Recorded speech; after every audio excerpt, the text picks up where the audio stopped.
Round like a circle in a spiral, like a wheel within a wheel,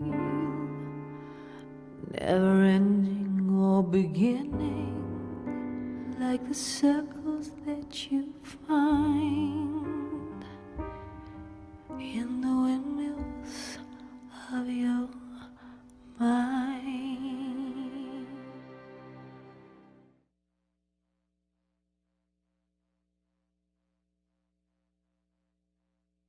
Visit StogieGeeks.com/Debonaire for a list of retailers who carry Debonaire cigars. Buy some today and get a little more Debonaire. Welcome back, everyone, to the Stogie Geeks Show. This is our Debonaire Ideal segment for this evening.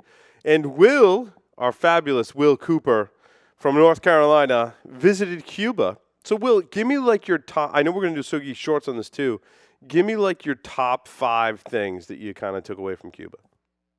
That's a really And really not like good question. physically took, because your experience through customs was hilarious, to say the least. But Yeah. In terms of what I took about what I saw in Cuba or what I took away. Yeah, like what you saw and what you took away, intermix the two. I know you took away the runs, which is terrible. That I just said that.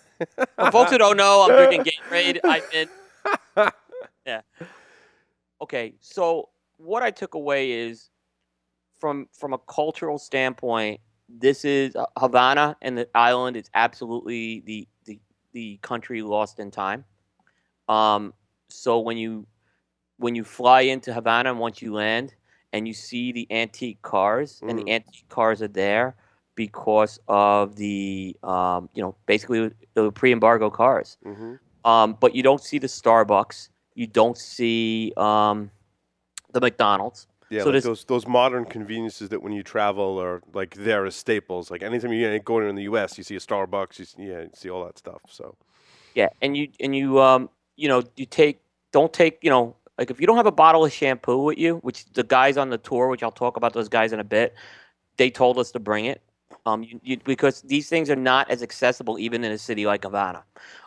Sometimes the guys planned very well with the tour, is what I'll say. So they made sure we had the things like bottled water and things like that, but those types of things run out quickly in the stores down there. So it's definitely that the time warp thing. When you go out to Pinar del Rio, yeah, you said the farmland was. Yeah, it's even further back in time. I mean, that looks like turn of the century that you're out there with. So I would say that's and the Pinar del Rio is one of the earliest tobacco farms in the world. I want to say is that true? Certainly one of the more famous. It's older. It's older, is what I'll say. So I mean, the stuff goes like a lot of stuff goes back to the 19th century farms. Where you don't hear as many about 19th century farms in Nicaragua. Right. There may be, and I don't know if someone wants to correct me, but you hear the stories going back to the 19th century in Cuba with that. The second thing people need to know when you go to Cuba, you have to have someone on the inside who knows their way around this country. It starts out from even helping you file the right paperwork for your visas, and then once you're in the country to execute on the logistics. I went with the guys from Smooth Drawers Radio in Atlanta, Gary Lee. Yeah, and the guy that we had on the show, he was awesome. What was his name? Nick Cirrus. Nick Cirrus. Yeah, he was super cool. So Nick is with LH Cigars, but he's also a co-host on the Atlanta show. And actually, I'm going to bring these guys on at some point because they could really talk about Cuba a lot, in depth. I know we talked to Nick more about his line, but Nick is a guy he's been in Cuba. He sells cigars in the Middle East out of Cuba. If you've heard the episode, yeah. So Nick has spent a lot of time in Cuba. Nick knows Havana. Havana knows Nick. So, I mean, we go into the restaurants there. They know Nick. We go into the cigar shops there. We go Nick. Nick's got he had very good access to taxis. So, he was able to procure us some very nice taxis, which were the old cars, including one day getting us convertibles, which was really nice. Nick was able to make adjustments. If you heard what Emil was saying, what Z was saying about kind of that sense of urgency and how there was no ownership and accountability, you see that. Now, I'm not saying everyone was like that in Cuba, but you definitely see a lot of that in the restaurants. at the airport and you want to know why your flight's 3 hours delayed, you can see it. So I don't want to call everyone. I don't want to knock and say, government employee, because there's some very good government employees everywhere. But that's kind of the if you take that stereotypical government employee mentality that we sometimes throw around, that's what I saw a lot of in Cuba there. So you need to have a guy on the Nick is the guy to definitely make that happen, or someone who's got that type of experience down there. Right, right. And I'm assuming you had some good Cuban cigars. Talk a little about that. Right. So the third thing I'll take away is, look, we can get Cuban cigars, okay? I'm not saying we can get them legally, but people get Cuban cigars. We've smoked Cuban cigars. So the lure I found to go into Cuba, and I was talking a little about this with Z, is the idea of the custom rolls that are made in the shops. So there are a series of stores. They're called La Casa del Habanos. They are the state-run cigar stores. They are some of the better cigar stores you'll have in Cuba. They are also the best priced cigars. They are the nicest, but they also have the best pricing, is what I found. And what they do is, each of these stores has a roller that came from one of the factories, assigned there, and that roller takes on the form of like an ambassador. And they do custom rolls where they're actually rolling blends that they've done right in the shop. And these were some of the best cigars that I had. They were different. And for example, I saw a lot of 60 ring gauge plus cigars with these rollers because Habanos doesn't really have a 60 ring line, but you can get through these custom rolls. I saw 60s. I saw some up to 70. Wow. And Cuba can roll. They could do very well with these cigars. They were excellent. I can't think of I had one maybe that was a little wet, but for the most part, they were all really good. And I think a lot of people on the tour were blown away at the quality of some of these tobaccos that were, in there. So that I think is something that you'll see in the shops that I enjoyed. It's something different. It's a reason to go into a cigar shop in Cuba that you probably can't see something like that in the U.S. And these folks who are rolling, they'll interact with you. They have stories to tell. One of them, who's at Morro Castle, the Casa del Habano out at Morro Castle, his name's Corto. He actually rolled the Guinness Book of World Records longest cigar.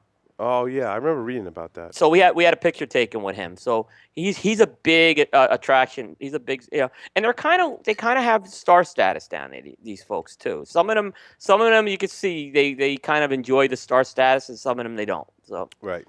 Yeah. So I'd say that's number 3 that I'll say there. I went to Pinar del Rio. I mentioned. I went to a farm called run by a gentleman by the name of Hector Luis Prieto. He is what Nick described as he's the rising star in Cuban tobacco agriculture. He won a Habanos Man of the Year award. He's got a farm, and the Robanas are the one everyone knows.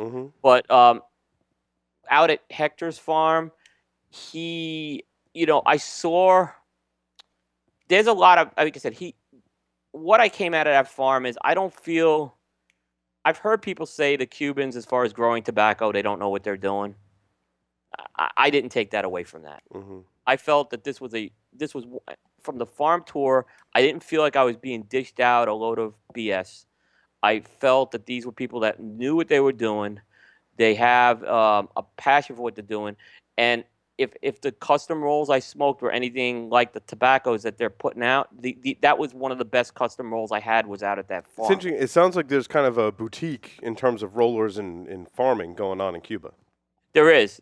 I think that's kind of a way to put it. It's a good way to put it. And like I said, these things are not distributed. One of the custom rolls they brought to the Partagas Festival this year for the 170th, but for the most part, these, like I said, they're not distributed outside of these stores or farms either. And so, tell me a little bit about the rum, Will. That was kind of like your fourth thing or whatever. I think we're on 4. I think we're on 4. If not, doesn't matter. But the rum is, I really enjoyed the Cuban rum. It's a very smooth rum. And I just found it not overly sweet. I was going to say, where is it on the sweetness factor? I find it to be not exactly what you said. Like, it's not cranked up on the sweetness. Yeah, it wasn't cranked up on the sweetness. I'm in the minority. I tend to like the lighter rums. I know people do like the darker rums, but I tend to go towards Oh, the you lighter like rum. the more clear, The more clear. Yeah. However, in Cuba, I found myself enjoying the darker rums. Yeah, because they're not as syrupy, is what I found. Yeah, it didn't have that syrupy heaviness on the palate where it kind of had. I talk about the syrupy taste sometimes on a cigar when it's overly sweet. It's kind of the same thing. I didn't find that overly sweet. There were two big brands. There were a few brands, but Havana Club is the big one. That's the kind of like it's like the Budweiser of rum. That's exactly the words I use. Good, very good rum. I had some from a brand called Santiago, which I found to be very, very good. Now, did you drink your rum straight on the rocks or in a mojito or kind of a mixture? Straight. In fact, I avoid ice in American countries. Did you didn't have a mojito while you were out there? You must have. I asked for no hielo, which means no ice. I see. But I did have sangria with the ice. But I tended to. I mean, like I said, I tended to have the rum more. I don't really. The mojitos are a little overly sweet for me, even in Cuba. But they're good. Cuba Libre is the other thing, which is pretty much a rum and coke, which is the other drink there. And the other thing is there's not a lot of Coca-Cola there. They have a cola. It's from a company called Ciego Montero, which is actually a subsidiary of Nestle that's distributing it down there. I want to say there was no Coca-Cola. I did see some, and I saw Pepsi in one place, but that was more the exceptions. Those as opposed to the norm. Right. So what else? What's the one last takeaway from your trip to Cuba, Will? Oh boy, and there's quite a bit. So the other thing I'll say is here's the thing. What I look at when I want to go learn about a cigar, where cigars are made, I really have to go and understand. I find understanding the culture is really where it all begins, and I found that. When I went to Nicaragua and Honduras, I've gotten that foundation with the culture. In Cuba, Nick did a great job at explaining the culture. For folks I'm going to plug these guys on Smooth Doors Radio. Nick did a series of audios called Nick's Notebook, where he actually takes you through everything what it's like to travel in Cuba. He has like about 16 of these audio segments. They're about 5 to 10 minutes long. So I was kind of grounded with some of the cultural stuff. But, now after going to Cuba, it's a poor country, okay? So but it's a very safe country. I didn't feel, I was a little uneasy about going into Cuba maybe for the first hour, but once I was there, I felt very safe. I didn't feel unsafe at all. But there's no doubt this is a poor country. And it's very much still a state-run country. When we registered, when we stayed at a villa. Some folks stayed at a villa. I actually stayed with Nick and Gary at a high-rise. You have to give them their passport and visa because you have to register because they want to know where you are. So again, this is a country. It's a poor country. It's still very much a dictatorship down there. They hate Donald Trump down there. Interesting. Well, They hate him. In fact, the one protest I saw was there was a guy out in one of the squares yelling "Anti-Donald Trump, anti-Donald Trump." But I talked to a couple of folks at the Casa de Habanos, and they hate him as well. What's interesting, Paul? The folks who work in the cigar shops, they have no clue what's going on here with the FDA, and they don't realize that these cigars may not make it to the U.S. Right. And some of them had a positive reaction to that, saying, "Well, it's kind of good for us." I don't know why they would have that because, but I guess it's the folks working in the stores who have that. No, that's it's interesting. I'm glad to hear you felt safe there too. That was always my concern if I were to visit Cuba because there's no U.S. embassy. No, there is now. There is now. There wasn't before, right? They just reopened the embassy. In fact, we went to a bar that was right next to the embassy, literally. But yeah, they just reopened the old one there. That makes me feel better. Yeah, so there is an embassy. Nick's got connections, I believe, in that embassy as well. So that was at least something. If I had went a year ago, and something happened. Like I was really worried I'd lose my passport. Yeah. Something like that, and you don't know how you get out of the country there. Right. Well, you gotta go to the embassy. Well, if you didn't have an embassy last year. Yeah, exactly. That would be my concern. Yeah. So I mean, I didn't, So, it was, but otherwise, I think folks should go see it. But I'm not coming back waxing poetic about Cuba. Mhm. Other than I understand the culture. I think I think it's good for cigar enthusiasts if this opens up in the U.S. And like I said, there's a lot I still got to learn about the Cuban industry. I really just kind of grounded myself on this trip, and it's like Nicaragua. It's something maybe you go every 2 or 3 years and you see it that way. But you and Miss Paul, we had some really good.